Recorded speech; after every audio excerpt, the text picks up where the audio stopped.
100,000 views for our Road to Uni series, and quite a few juniors and working professionals reaching out to us, asking us questions about our previous videos. We're back here again with a new series called Entering Uni Expectations versus Reality. I'm Vanessa Ho, and I'm here with my special friend, Jingan. And we're back here again to share with us some of the things that are pretty important to us that we wish we knew before we entered uni. And let me tell you why this is important. Okay, firstly, right, it's because as a year 1, year 2 student, it's very easy to study really hard, achieve a great CAP or GPA in other unis, right? Then going into your senior years and trying to buck up and improve your grades afterwards. Yeah, correct. So it's good to come into uni with the right mindset. What do you think? Yes, correct. So a lot of juniors also have been asking us, right, how navigate through uni, how do you prepare well for uni, right? Exactly. And also year 1, year 2 times, right, will be the best time to have fun, try out new experiences, and join many different activities and clubs to do things beyond academic, and now's the best time. And it's best, right, if you know all these stuff before you enter uni so that you can come in very prepared. Yeah, actually, so Van, what is the biggest thing, right, that you didn't really expect from uni and versus the reality? Okay, I think one of the big things I want to share is about hall life. Oh yes. I have so many questions. So just a context if you don't really know us. I'm from Cambridge Hall in NUS. I was in Cheers Hall.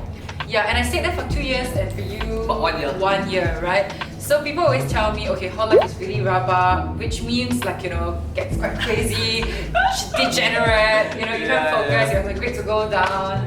So that was what I expected. When I came in, I would say partial true, partial miss, okay? So it's Tell me more. it's true in some sense where like in my hall people really know how to have fun. People, you know, go and drink and then club and join a lot of activities, but some of them are healthy and some of them are not so wholesome. But it's actually quite manageable if you know how to have self-discipline. So for me, how I navigated around like the crazy periods where people were clubbing every night is that if I knew that I have like finals coming up or midterms, I'll close my door. Oh. Because if I don't, right, and I leave my door open, people will come in and just chat until like 4 or 5 a.m. Okay, Does that happen to you? Yes. Right, the late night, I mean the normal nights will be 3 to 4 a.m. Normal is 3 to 4 a.m. Really, Yeah. My parents, I hope my parents don't see this. You pull me out of school, Yeah, I'm not in hall already, so you know, Oh, that's I'm working true. hard right now. Yeah, exactly. So hall life is indeed, you know, degenerate if you let it be. A lot of times it's all about how you manage your time. Hall life can be degenerate if you let it be, but if you prioritize your work first before you go out and play, I think it's completely okay. Yeah, correct. And it's a great way to meet new friends who are generally very outspoken. If you get out and join all the activities, and if you have some sort of like self-discipline to, you know, stay in, close your door and lock your door when you have to, I think it's completely manageable. Yes, correct. I think for me, semester 2 was when I want to focus more on my side hustles, right, and my CCA. So I joined NUS Entrepreneur Society and Toastmasters in second semester. Oh yes, only. yeah. But that was also the time when I closed my door, right, and I, you know, tell everybody that I want to, you know, focus more. And that really helped. Like they all understand, and they're all understanding. There's no pressure to socialize, I would say usually. Yeah. So it's all up to our choice, Yeah, and learn to say no when you have to. If not, you can find other study spots. I highly recommend if you're around the Cambridge stretch, right, or Shear stretch. There's IQ, there's Business School Library. There are a couple of cafes at like Central Library, Ritz, Spread, and a couple of lounges and benches at the Business School first floor if you want to study and get away from your girlfriend. Your library, is there like library in Cambridge Hall? Oh yeah, there are study rooms also. Library, is it called? It's not really a library, but it's Study like study rooms where it's pretty quiet and nobody will really disturb you. Oh, okay. For us, we call it library lah. It's like, you know, Shears library. So it's pretty conducive actually. I study most of the time over there. And yeah, you can even just lock yourself out there to study overnight. Yes. Okay, so what is one of the biggest things that you expected but was completely different in reality? Actually, to be honest, I think for me it's class participation. Oh right? man. Because I think from JC also, right? So I was at ACJC from DJ, right? JC is just in class. If you only speak when you have questions, right? If not, you don't really speak out. And I had a fear when I thought when I go to uni, right? I have to really, they always say very competitive, and you have to be very outspoken. And then of course, how can you actually make yourself stand out so that the prof will pick you? And I think most importantly, right, there's actually grades element involved. Like a certain percentage constitute the grade. Final grade. Yeah, and especially like introverts, right? They get very, very concerned because they are very afraid that extroverts will dominate the class part points. And once they're an introvert, okay, that's like a disadvantage already. Yeah. So, but based on my experience, right, the reality, right, I felt at least in the NUS, and my own modules have taken, it was not that competitive. Like I heard of stories before, like other classmates would shoot your point down, they get more points. That didn't really happen to me. Yeah, or backstab you. Snakes. Yeah. Right. I mean, it did happen to me also, but I've heard from friends that it does happen, especially when there's some tension between students. So I think the moral of the story is also to maintain good relationships with as many people and not to be on anybody's like bad blood. Yeah, correct. And I think, right, because if you all didn't know, actually it can form as high as how many percentage? Oh yes, so I took on critical thinking marketing 4K mod. It was 40% class part. 40%? 40 classes, that's almost like half your grade just on class part. Yeah, I didn't know. Mine is like max like 30% only. Yeah, so especially for marketing modules, I think a lot of it comes from class part. And I think what people didn't know is that some professors prefer to go on a rolling basis based on like a attendance sheet. They go alphabetical order.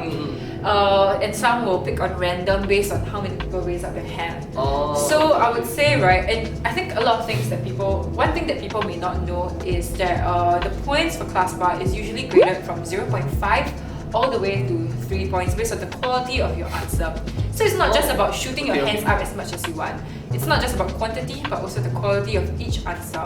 And it's very critical, especially when the professor calls on your name on a rolling basis based on the attendance list. That's when you know you have very limited opportunity to shine, and you want to try to get 3 points as much as possible.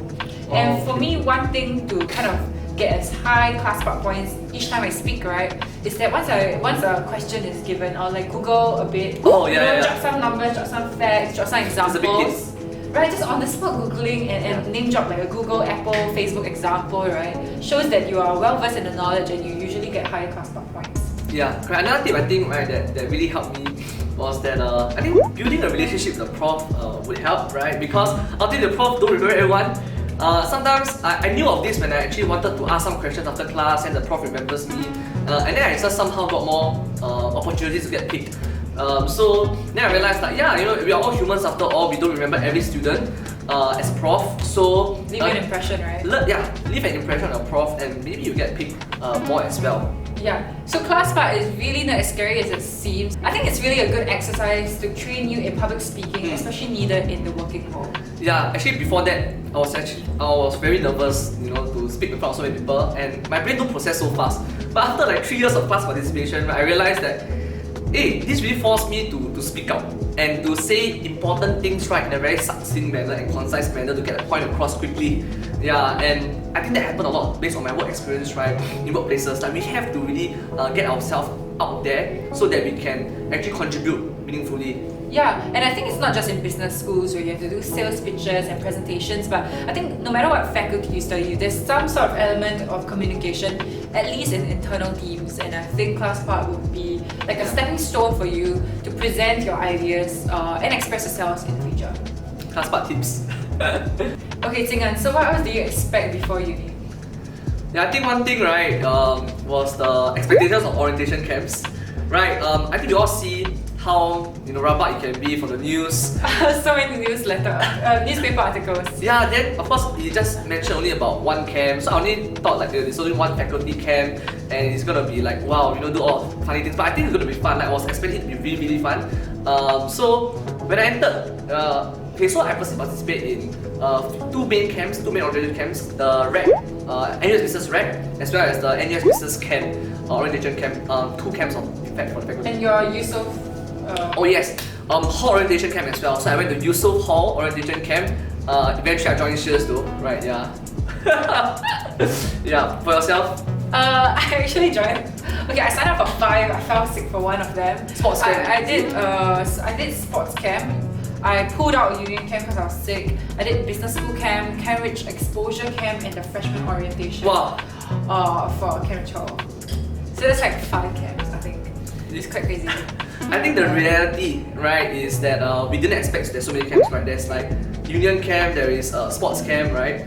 And there's like 2 camps each for hall and faculty. Yeah, And I think this is quite interesting because it's vastly different from what the freshmen this year will experience, which is like a virtual experience, and you don't really have an interpersonal connection with your friends. And I think we were quite privileged because we had the opportunity to ask our seniors about what to prepare during the orientation, not just about like having fun and making friends part. Yeah, but I'm sure you made a lot of friends during, right?